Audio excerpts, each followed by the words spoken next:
আসসালামু আলাইকুম। ক্লাস 8 এর ইতিহাসের ক্লাসে আজকে আমরা আলোচনা করব অষ্টম অধ্যায় সাম্প্রদায়িকতা থেকে দেশভাগ। এই অষ্টম অধ্যায়ের ভারতের সাম্প্রদায়িকতা বিস্তারের কারণ বা সাম্প্রদায়িকতার উদ্ভবের কারণ সে সম্পর্কে আমরা জানব। ঠিক আছে, তাহলে ভারতবর্ষে কিভাবে সাম্প্রদায়িকতার সৃষ্টি হলো সেই সম্পর্কে আমরা জানব।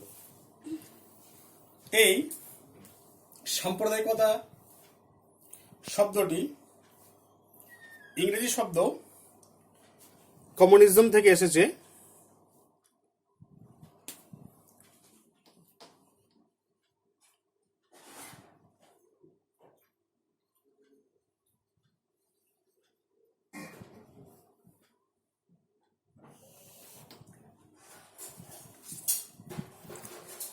এটা হচ্ছে একটা ইংরেজি শব্দ কমিউনিজম, এর বাংলা অর্থ হচ্ছে সাম্প্রদায়িকতা।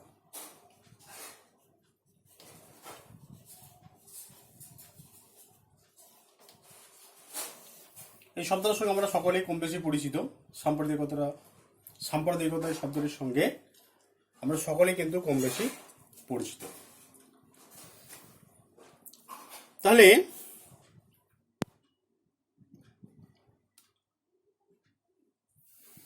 সাম্প্রদায়িকতা এই শব্দটার সঙ্গে আমরা সকলেই কম বেশি পরিচিত। এখন আমরা জানবো যে সাম্প্রদায়িকতা কাকে বলে। দেখো, 19 শতকের মধ্যভাগে ভারতীয় উপমহাদেশে বিভিন্ন জাতের সমাজকে বোঝানোর জন্য প্রথম সাম্প্রদায়িকতা শব্দটি ব্যবহার করা হতো। তাহলে 19 শতকের মধ্যভাগে ভারতীয় উপমহাদেশে বিভিন্ন যে জাতি, সে জাতিকে বোঝানোর জন্য এই সাম্প্রদায়িকতা শব্দটি ব্যবহার করা হতো। পরবর্তীকালে এই শব্দটির অর্থ কিন্তু পুরোপুরি পাল্টে যায়। ঠিক আছে, তাহলে 19 শতকে একরকম অর্থে ব্যবহার করা হতো, কিন্তু পরবর্তীকালে এই সাম্প্রদায়িকতা শব্দটির অর্থ কিন্তু পুরোপুরি পাল্টে যায়। কোনো একটি নির্দিষ্ট ভাষা, জাতি বা ধর্মীয় সম্প্রদায়ের অন্য একটি ভাষা, জাতি বা ধর্মীয় সম্প্রদায়ের প্রতি বিদ্বেষ বা ঘৃণার যে ভাব, সেই বিদ্বেষ বা ঘৃণার ভাবকে বলা হয় সাম্প্রদায়িকতা। ঠিক আছে, তাহলে দেখো, উদাহরণ হিসেবে আমরা জানি যে ভারতবর্ষের সাম্প্রদায়িকতা, আমরা এই সত্য গোপন জ্ঞান যে বইটা, সেখানে আমরা পড়েছি ভারতবর্ষের সাম্প্রদায়িকতা উদ্ভবের বিভিন্ন কারণ। হিন্দুর সঙ্গে মুসলমান, ঠিক আছে, হিন্দুর সঙ্গে মুসলমানের যে বিভেদ, সেটাই সবচেয়ে বড় সাম্প্রদায়িকতা ভারতবর্ষের, হিন্দুর সঙ্গে মুসলিমের যে বিরোধ। তাহলে দেখো, সংজ্ঞাতে কি বলা হচ্ছে যে কোনো একটা নির্দিষ্ট ভাষা, জাতি বা ধর্মীয় সম্প্রদায়ের অন্য একটি ভাষা, জাতি বা ধর্মীয় সম্প্রদায়ের প্রতি ঘৃণার যে ভাব বা বিদ্বেষ, তাকে এক কথায় বলা হয় সাম্প্রদায়িকতা। ঠিক আছে, উদাহরণ হিসেবে আমরা হিন্দু মুসলমানের যে বিভেদ, সেটাকে দেখতে পাই। তাহলে ভারতবর্ষে মুসলিমরা সংখ্যা লঘু, হিন্দুরা সংখ্যা গুরু। তাহলে এই হিন্দুদের সঙ্গে মুসলিমদেরকে যে ঘৃণার ভাব পোষণ করে, আবার কিছু কিছু ক্ষেত্রে মুসলিমরাও হিন্দুদেরকে যে ঘৃণার বা বিদ্বেষের ভাব পোষণ করে, সেটাকে বলা হচ্ছে সাম্প্রদায়িকতা। এরপর আমরা জানবো যে ভারতবর্ষে এই যে সাম্প্রদায়িকতা, সেই সাম্প্রদায়িকতার উদ্ভবের বা বিস্তারের কি কি কারণ ছিল সে সম্পর্কে আমরা জানবো। তাহলে এটা কিন্তু একদিনের নয় যে একদিনে হুট করে হিন্দু মুসলমানের বিভেদ হয়ে গেল বা হিন্দু মুসলমানের দাঙ্গা লেগে গেল। এটা কিন্তু একদিনের কারণ ছিল না। বা ভারতের যে সাম্প্রদায়িকতা, সেই সাম্প্রদায়িকতার কিন্তু একটা নির্দিষ্ট কারণ ছিল না, যে কারণের জন্য সাম্প্রদায়িকতা দায়ী ছিল। এর পিছনে বিভিন্ন কারণ আছে, সেই কারণগুলো আমরা আলোচনা করব। দেখো, সাম্প্রদায়িকতা বিস্তারের যে সমস্ত কারণগুলো গুরুত্বপূর্ণ, সেগুলো নিয়ে আমরা আলোচনা করছি। তার মধ্যে প্রথম যেটা নিয়ে আলোচনা করতে হবে, সেটা হচ্ছে ধর্মীয় বিভেদ। এক নম্বর হচ্ছে ধর্মীয় বিভেদ।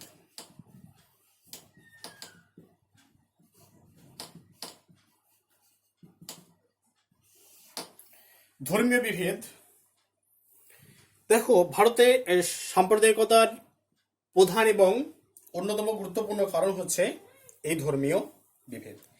এই ধর্মীয় বিভেদের ক্ষেত্রে মূলত হিন্দু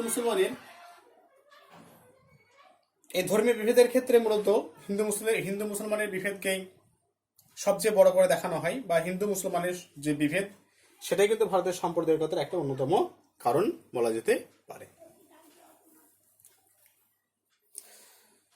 ভারতবর্ষে যে সমস্ত জাতিরা ভারতবর্ষে আসে সুপ্রাচীন কাল থেকে, শক, হুন, মুঘল, কুষাণ, পাঠান, এই সমস্ত জাতি, তার মধ্যে বেশিরভাগ জাতি কি করেছিল, তারা ধর্মীয় হিন্দু ধর্ম এবং সমাজের সঙ্গে তারা মিশে যায়।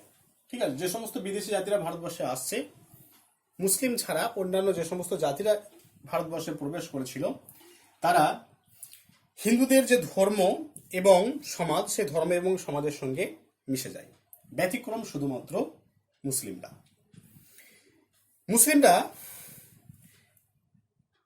ধর্ম এবং সমাজ, মুসলিম ধর্ম এবং সমাজের একটি স্বতন্ত্র অস্তিত্ব থাকার ফলে তারা কিন্তু পুরোপুরি আলাদা থাকার তারা চেষ্টা চালায় এবং আলাদা থাকে তারা, এবং তারা প্রচলিত যে হিন্দু ধর্ম, সেই হিন্দু ধর্মকে তারা চ্যালেঞ্জ জানায়, এবং ঈশ্বর এক এবং অদ্বিতীয়।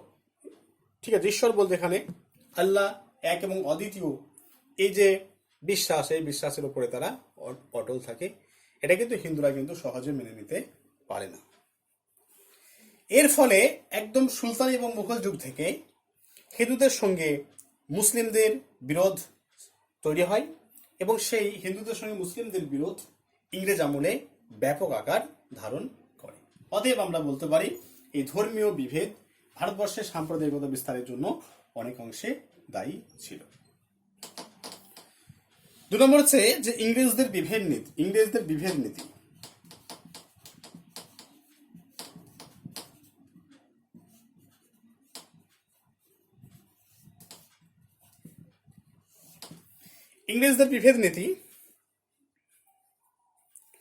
ইংরেজ সরকার ভারতে তাদের সাম্রাজ্যকে টিকিয়ে রাখার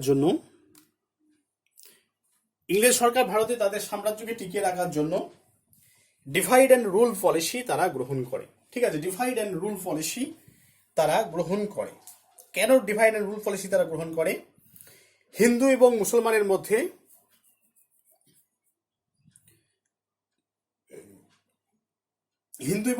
মধ্যে বিভেদ সৃষ্টি করার জন্যই তারা খুব ভালোভাবে উপলব্ধি করেছিল যে হিন্দু এবং মুসলমানের মধ্যে যদি বিভেদ সৃষ্টি করা না যায়, তাহলে ভারতবর্ষে কিন্তু বেশি দিন তারা টিকে থাকতে পারবে না। এই কারণের জন্য তারা কি করেছিল, হিন্দু এবং মুসলমানের মধ্যে বিভেদ সৃষ্টি করেছিল, এবং সেই বিভেদ সৃষ্টি করার জন্য তারা কি করেছিল, ইংরেজরা মহাবিদ্রোহের পরে হিন্দুদের তোষণ করতে শুরু করে।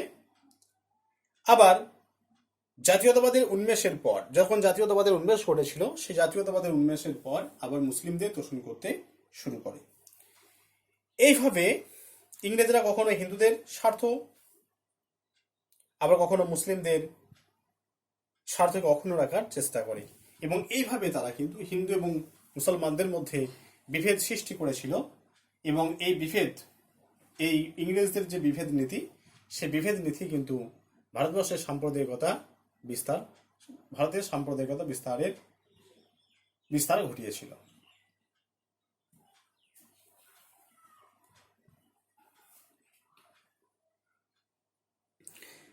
এরপর আছে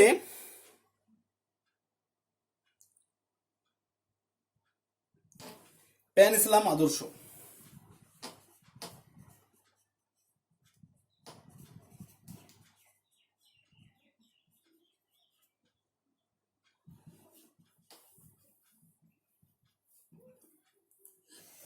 প্যান ইসলাম আদর্শ, ভারতে মুসলিমরা বিশ্বজোড়া ইসলামীয় আদর্শে গভীরভাবে উদ্বুদ্ধ ছিল। দেখো ভারতবর্ষে যে সমস্ত মুসলমানরা বসবাস করে, তারা তাদের মতো করে থাকবে তা কিন্তু নয়। ইসলামের বেশ কিছু নিয়ম নীতি আছে, এবং সেই নিয়মনীতিগুলো সারা পৃথিবীর যত মুসলিম আছে সবারই ক্ষেত্রে কিন্তু প্রযোজ্য, যেটাকে প্যান ইসলাম আদর্শ বলা হয়। ঠিক আছে, প্যান ইসলামিক আদর্শ যেটাকে বলা হচ্ছে, সেই তাহলে ভারতবর্ষের মুসলিমরা কিন্তু সেই প্যান ইসলামিক আদর্শের দ্বারা উদ্বুদ্ধ ছিল। ভারতে জন্ম এবং বসবাস করলেও বহু মুসলিম ভারতকে নিজের দেশ বলে ভাবতে পারতেন না। কেন কেন তারা ভাবতে পারতেন না? যেহেতু তাদের পিতৃপুরুষ, ঠিক আছে, তাদের পিতৃপুরুষ ভারতীয় নয় বা তাদের পিতৃপুরুষ অন্য জায়গার মানুষ ছিলেন, তাই তারা ভারতে জন্মগ্রহণ করেছিলেন, বসবাস করেছিলেন, কিন্তু তারা ভারতকে নিজের বলে মনে করতে পারতেন না। তারা ভারতের চেয়ে আরব, ইরাক, সিরিয়া এই সমস্ত জায়গাগুলোকে পবিত্র বলে মনে করতেন এবং ভারতের সার্বভৌমত্ব, ঠিক আছে, ভারতের যে সার্বভৌমত্ব, সেই সার্বভৌমত্ব চেয়েও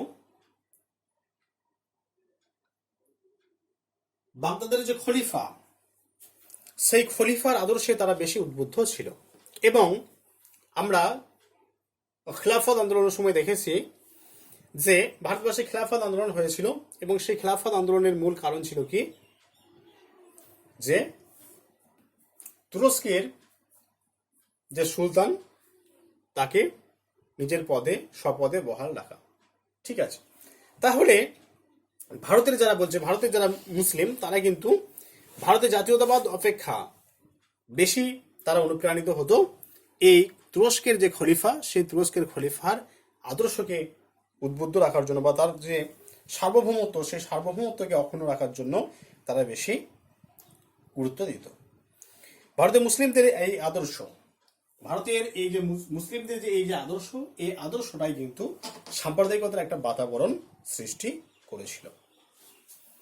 নেক্সট হচ্ছে অর্থনৈতিক অনগ্রসরতা।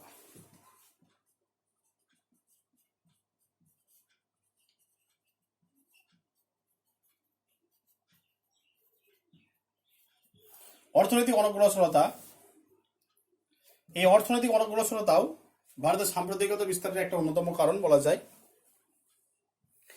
ইংরেজ শাসিত ভারতে শিল্পের বিকাশ না ঘটার ফলে বেকারত্ব বৃদ্ধি পায় এবং চাকরির জন্য একটা অসম প্রতিযোগিতার সৃষ্টি হয়।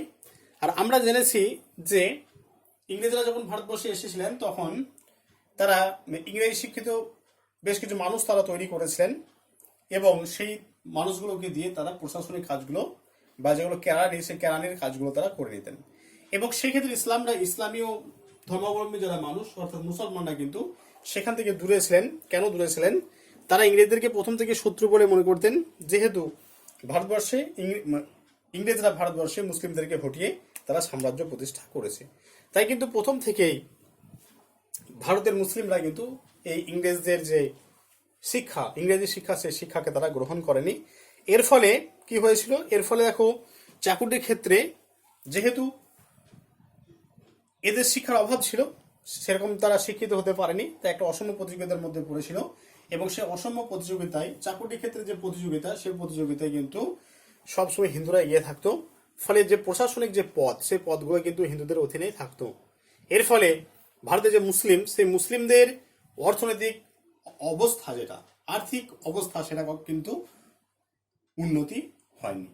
এটাও ভারতের সাম্প্রদায়িকতার, তাহলে এর জন্য ভারতের মুসলিমরা কিন্তু ইংরেজদেরকে দায়ী করতে থাকে এবং এই অর্থনৈতিক অনগ্রসরতাও ভারতের সাম্রাজ্য বিস্তারের জন্য বা ভারতে সাম্প্রদায়িকতা বিস্তারের একটা অন্যতম গুরুত্বপূর্ণ কারণ। নেক্সট হচ্ছে হিন্দু জাতীয়তাবাদ। হিন্দু জাতীয়তাবাদ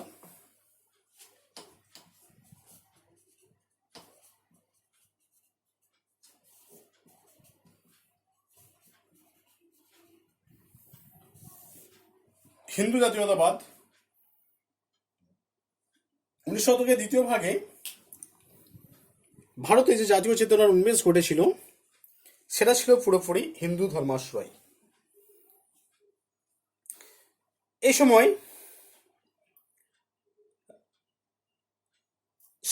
সময় বঙ্কিমচন্দ্র চট্টোপাধ্যায়,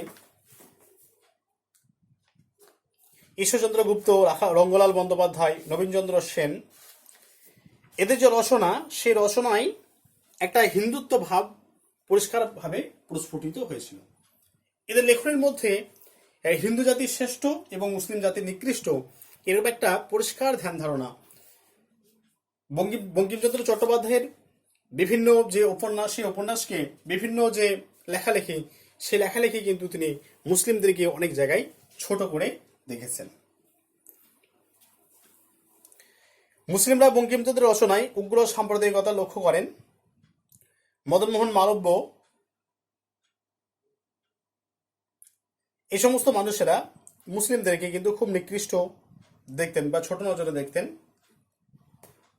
ভারতের সাম্প্রদায়িক দৃষ্টিভঙ্গির জন্যই সাম্প্রদায়িকতার জন্ম হয়। তাহলে দেখো, মানে এটাকে এক পেশে বলা যাচ্ছে। ভারতের যে মুসলিম, সেই মুসলিমদেরকে তারা কিন্তু এক পেশে ভাবছে। এই এক পেশে ভাবাটাও কিন্তু ভারতবর্ষে সাম্প্রদায়িকতার উদ্ভবের একটা অন্যতম কারণ। এরপর আছে স্বামী দয়ানন্দ সরস্বতী ও আর্য সমাজ।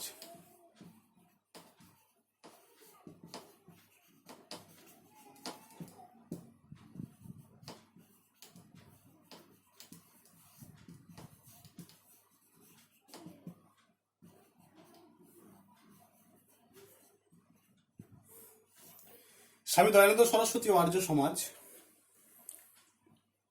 দেখো, সাম্প্রদায়িকতার বিকাশে স্বামী দয়ানন্দ সরস্বতী এবং তার প্রতিষ্ঠিত আর্য সমাজ, যেটা 1875 খ্রিস্টাব্দে হয়েছিল, সে আর্য সমাজ একটা গুরুত্বপূর্ণ ভূমিকা পালন করেছিল। স্বামী দয়ানন্দ সরস্বতী যখন দেখলেন যে অত্যাচারিত যারা হিন্দু ধর্মে অত্যাচারিত নিচুতলার অনেক মানুষ, তারা ইসলাম ধর্মের দীক্ষা গ্রহণ করেছিল। তাহলে ইসলাম সাম্যবাদে বিশ্বাসী, তাহলে ইসলাম সাম্যবাদে বিশ্বাসী এই কারণের জন্য সমাজের দলিত সম্প্রদায়, যারা হিন্দু সমাজের মধ্যে যারা দলিত সম্প্রদায়, যারা নিচুতলার মানুষ, সে নিচুতলার মানুষ বা দলিত সম্প্রদায়, তারা কাতারে কাতারে ইসলাম ধর্ম গ্রহণ করে।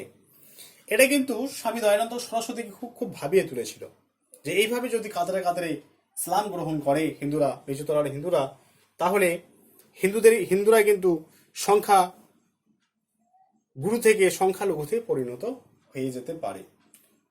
এটা তিনি চিন্তা করেছেন।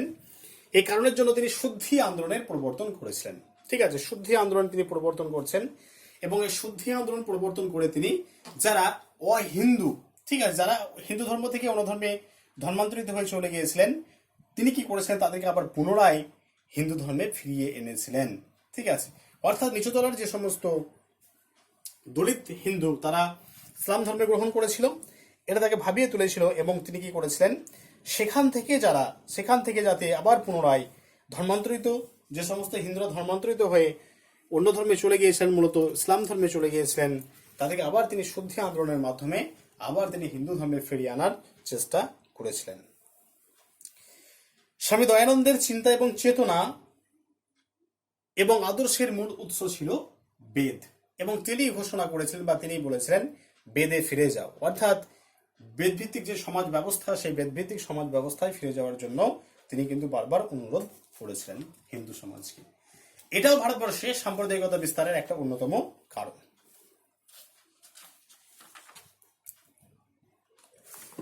এবার হচ্ছে স্যার সৈয়দ আহমেদ খানের ভূমিকা।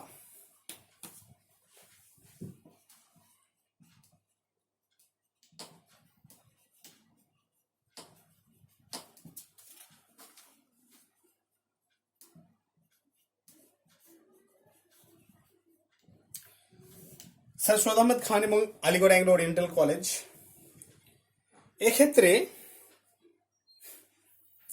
ভারতের সাম্প্রদায়িকতা বিস্তারের একটা গুরুত্বপূর্ণ কারণ। আমরা দেখেছি তিনি দ্বিজাতি তত্ত্বের আবিষ্কর্তা বা দ্বিজাতি তত্ত্বের প্রবক্তা ছিলেন স্যার সৈয়দ আহমেদ খান। তাহলে প্রথম দিকে স্যার সৈয়দ আহমেদ খান তিনি হিন্দু এবং মুসলিম দুটো ভারত মাতার দুই সন্তান বলে অভিহিত করেছিলেন। পরবর্তীকালে থিওডর বেকের আদর্শ অনুপ্রাণিত হয়ে তিনি প্রথম উপলব্ধি করেছিলেন যে হিন্দু এবং মুসলিম দুটো পৃথক জাতি এবং তারা পরস্পর স্বার্থ যুক্ত দুটি পৃথক জাতি। হিন্দুরা কখনোই মুসলিমদের ভালো চায় না, এটা তিনি ভালোভাবে উপলব্ধি করেছিলেন। এবং যেহেতু প্রশাসনিক পদগুলো হিন্দুদের দ্বারা নিয়ন্ত্রিত, এটাও সৈয়দ আহমেদ খানকে ভাবিয়ে তুলেছিলেন। এবং তিনি মুসলিম সমাজের মধ্যে কিভাবে মুসলিম সমাজকে কিভাবে আধুনিকতার দ্বারপ্রান্তে পৌঁছানো যায় সেই বিষয়ে তিনি চিন্তা ভাবনা করেছিলেন এবং সেটার ফসল হলো কি, সেটার ফসল হলো 1875 খ্রিস্টাব্দে আলিগড় অ্যাংলো ওরিয়েন্টাল কলেজের প্রতিষ্ঠা। এবং এই আলিগড় অ্যাংলো ওরিয়েন্টাল কলেজের যে প্রতিষ্ঠা, সেটাই কিন্তু এই সাম্প্রদায়িকতার উদ্ভবের একটা বড় কারণ। এবং এখানে তিনি কি করেছিলেন, এখানে তিনি ভারতের দ্বিজাতি তত্ত্বের যে দ্বিজাতি তত্ত্ব, অর্থাৎ হিন্দু মুসলমান দুটো পৃথক জাতি, তাদের স্বার্থ আলাদা, এটা তিনি ঘোষণা করেছিলেন। এবং এই আদর্শের দ্বারা অনুপ্রাণিত হয়েছিলেন মুসলিমরা। এই আদর্শের দ্বারা অনুপ্রাণিত হওয়ার ফলে কি হয়েছিল না, ভারতের যে সাম্প্রদায়িকতা, সেই সাম্প্রদায়িকতার বিকাশে যথেষ্ট সাহায্য করেছিল এই সৈয়দ আহমেদ খানের এই নীতি। এবং পরবর্তীকালে যে সাম্প্রদায়িকতার ভিত্তি স্থাপিত হয়েছিল, সেক্ষেত্রে তার দ্বিজাতি তত্ত্ব একটা গুরুত্বপূর্ণ ভূমিকা পালন করেছিল।